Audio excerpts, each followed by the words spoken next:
Salute to Service is an effort to recognize our veterans and the men and women who are currently serving. KREM 2 is honored to bring you the stories of our local heroes and to help impact the organizations and programs that serve the men and women who served us. Tonight we talk about a favorite holiday tradition, Treats to Troops, making sure our men and women get a gift from the Inland Northwest, even though they are so far from home. Honor Flight. We tell their story, so our veterans get a trip to see the memorials built just for them.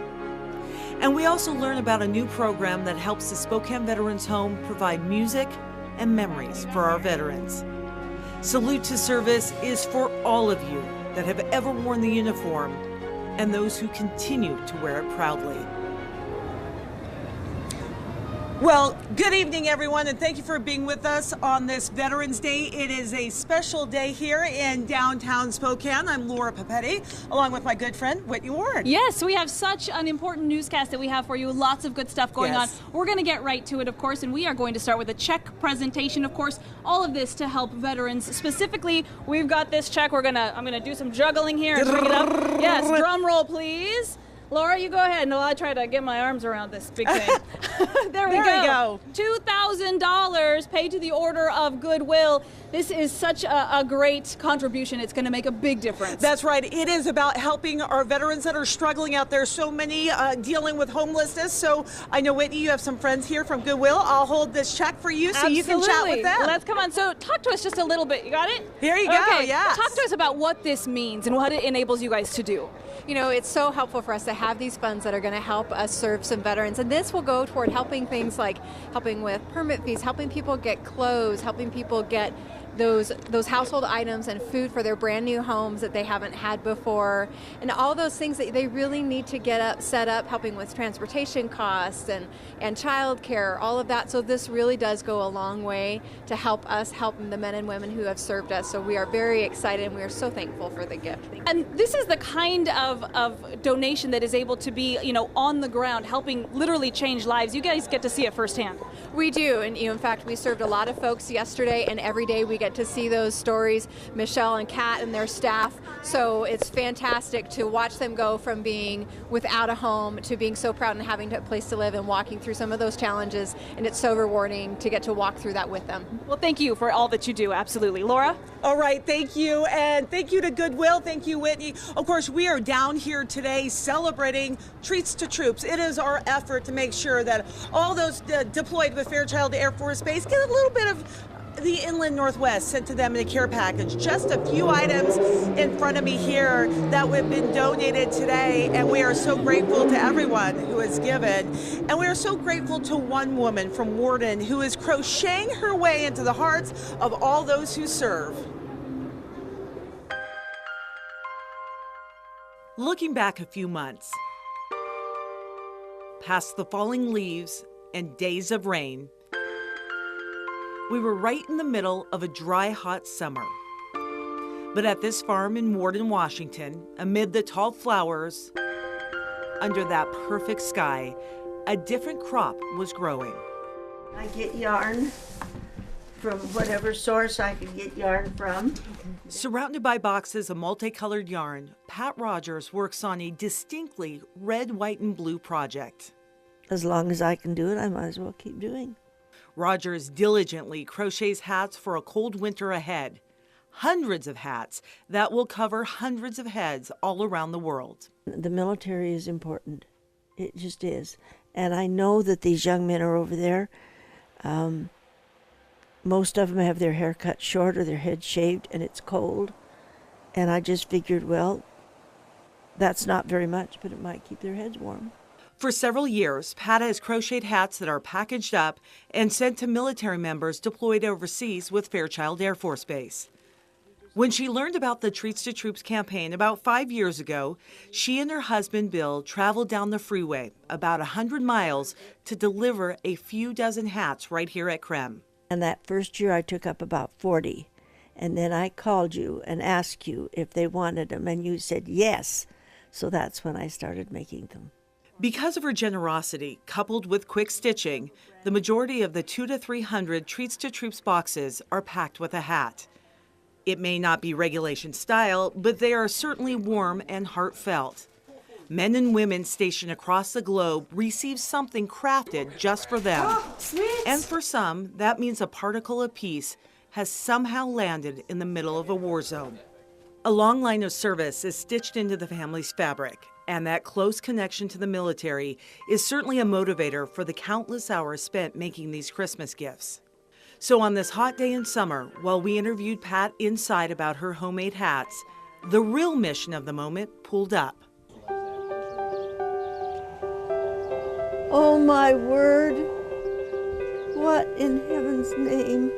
And the woman who spends all winter making gifts for others was about to receive a gift herself. So for all the hard work and dedication that you do for us overseas, sending us things like that really do mean a lot to us.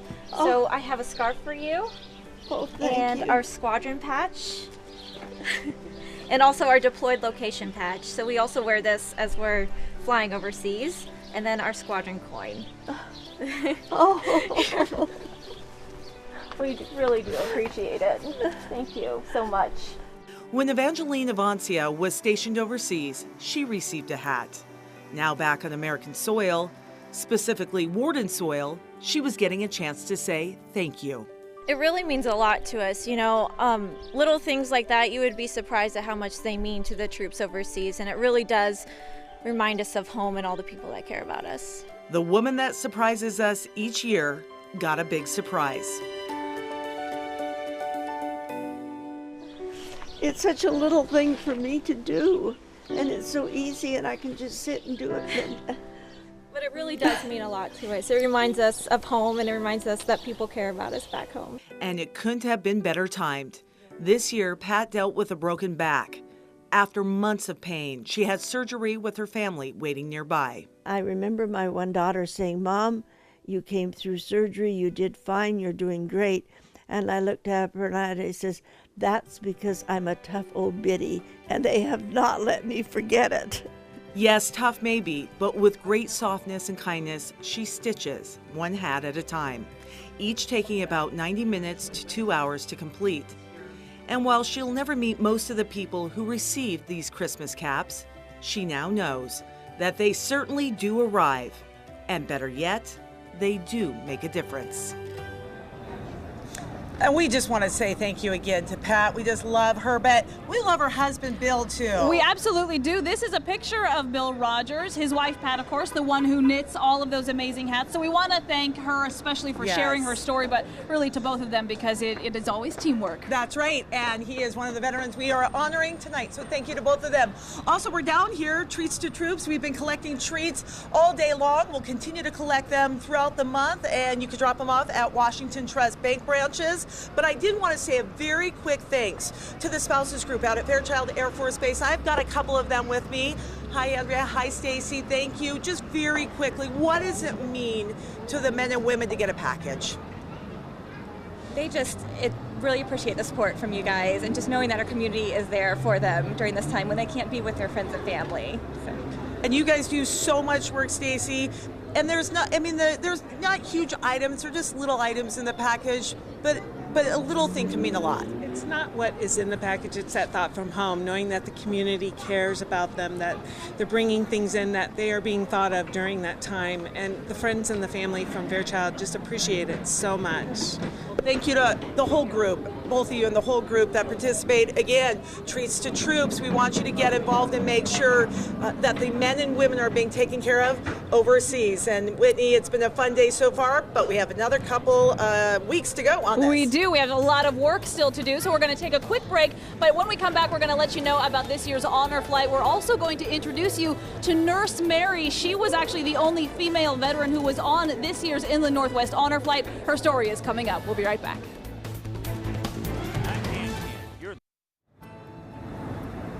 All right, so welcome back. You know, we're talking about so many stories of veterans, and being the only female among at least 100 World War II vets, well, it's nothing really new for a World War II nurse. That's right. We're going to introduce you tonight to Nurse Mary. It is hard for Mary Hancock to not stand out. She's in her 90s and can work a crowd like a pro. On this night, the cheers were for a whole group of veterans returning home with honor flights.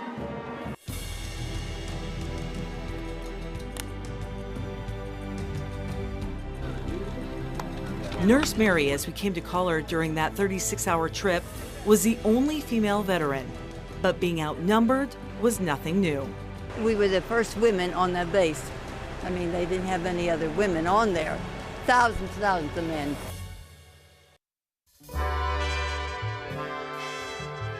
Hancock was in her early 20s when she served in World War II as a naval nurse. She quietly patched together men who were injured, often while learning to fly planes for the war effort. I would go out with a doctor and a corpsman to these crashes, and they had quite a few because they were learning to fly. It's how she served her country and how she met her husband, a Marine pilot. She and the other nurses played a vital role in the war effort, but as so often with veterans of both genders, her service was quietly put away to go back home and begin a new life. Mary raised her family and built a ranch with her husband. Her family grew, life continued, and her memories and photographs were tucked away. However, her service was not forgotten, and this fall, Nurse Mary and 92 other veterans flew to Washington, D.C. on honor flight. The veterans represented World War II along with the Korean and Vietnam Wars. The men and Mary got to see the memorials built in their honor. Very sad. I knew some of those Gold Star boys. Went to school with them. Hancock, who was traveling with her daughter, was surprised by her son and daughter-in-law during the visit. I didn't know they were coming. It's just a wonderful experience. It really is. It really touches you, how much it means, people serving in the military and what they've done. Each veteran has a different reaction to the memorials, remembering their service, their loved ones, and their brothers who didn't come home. I didn't know any Navy nurses that were killed or anything. I knew one Army nurse, and I've got to see if I can find her name. But she was killed in a Jeep accident over there in the European War. Nurse Mary was most interested in visiting the Women in Military Service Museum. She was part of a shift in the role women played within the military. In 1941, there were about 800 active naval nurses. By the end of the war, 10,000 nurses were deployed on 6 continents. There's my uniform. But when you talk to Mary, it was just something that you did. And like so many veterans, she shrugs off her accomplishments and gives credit to all those around her. And on any honor flight trip, there is so much credit to be given. All right, welcome back. Time for another check presentation, Yes. Laura. Well, we've been talking about honor flight. We just heard from Nurse Mary, but so many people still need to go. So on behalf of KREM 2, Whitney and I would like to say this is for honor flight and give it to honor flight executive director, Tony Lamanna. Tony, I know how much honor flight means to you, and you work tirelessly for our veterans. Thank you for that. And this will be put to good use, I know. Absolutely, and I want to thank KREM. I want to thank you personally for the coverage over 7 years now, and the attention it's brought us from corporations, civic groups, private donors that are the reason we exist. Without all of them, we just couldn't get it done. And you know how much these flights change the lives of our vets. And it is second only to a lady there and a little girl back there. It's my heart and soul. And thank you for everything. And he's referring to his wife and his little girl, and I know they will join me in saying, happy birthday, Tony. We brought you some cupcakes, but We tried valiantly to light them, but it didn't work. Whitney and I couldn't handle the candles. The wind kept blowing out, but we say happy birthday. Thank you for everything that you do. Absolutely. Everyone stay with us. We'll be right back. Welcome back. We continue our Veterans Day coverage now with a very special contribution. We've had an amazing day here collecting treats for Treats to Troops down at River Park Square. Beautiful, by the way. They are getting ready for Christmas, and it's going to be awesome. And one of our biggest supporters today, Nordstrom. And we have a surprise visit, and so I'd like to invite them on. Come on in, folks. Thank you very much. This is so Thank great. you. Just come on in. Look You guys at all have been this. amazing. Whitney, all day long we have had people from River Park Square. it's They sent great. out a challenge. They've had their neighbors involved from City Hall, from Travelers Insurance. It has been a wonderful day, and the generosity from Nordstrom is just phenomenal, and we cannot say thank you enough. Absolutely. Thank you, guys. All right, we just want to tell you about a really special program that's going on at the Spokane Veterans Home along with the American Red Cross. So take a look at this story about music and memory.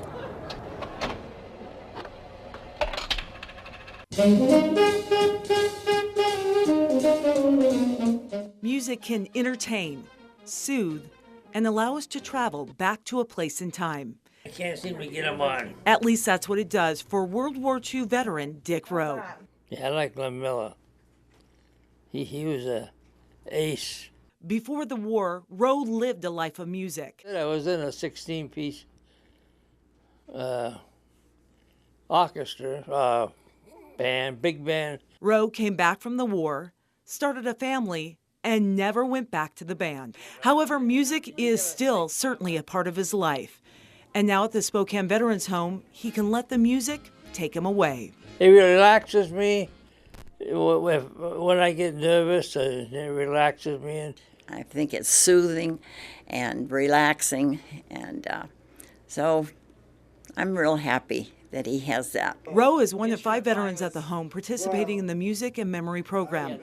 Its goal is to provide music therapy to men and women who struggle with cognitive issues like dementia or Alzheimer's. I've been really able to tap in with some individualized playlists from these shuffles and iPads and really connect with them where sometimes those connections don't happen because they really resonate with that music and their life memories.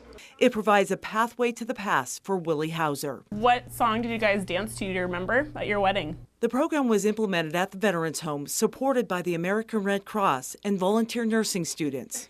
They have learned that music can be medicine. You don't just give the patient medication.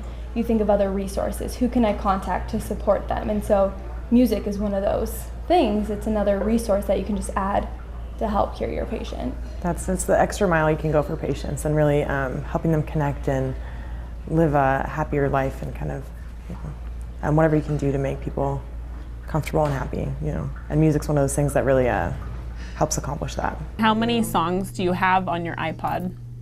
150, I think. 150? Oh my gosh. Wow. The music is healing and also provides a connection. Student nurses can see when those in their care are feeling good, knowing that a slight tapping of the foot or a head nod can be a form of communication. So music has been a big part of your whole family. Yeah. That's pretty cool. The program requires just a small iPod shuffle, easy to use and portable.